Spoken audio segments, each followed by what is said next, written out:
পরিবার ছাড়া দেখা নিষেধ। উৎসব এই ঈদে আসছে, আসলে উৎসবের মতো একটা সিনেমা ঈদে আসাটাই একটা উৎসবের মতো। আমরা এখানে আমি এর আগেও বলেছি যে অনেক বড় বড় কাস্টিং আছে এখানে।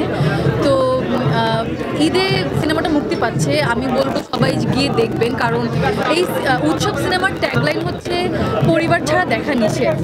আসলে আমাদের এখনকার সময় কিন্তু পরিবার সহ দেখার মতো কাজ আছে, অনেকগুলো কাজই আছে।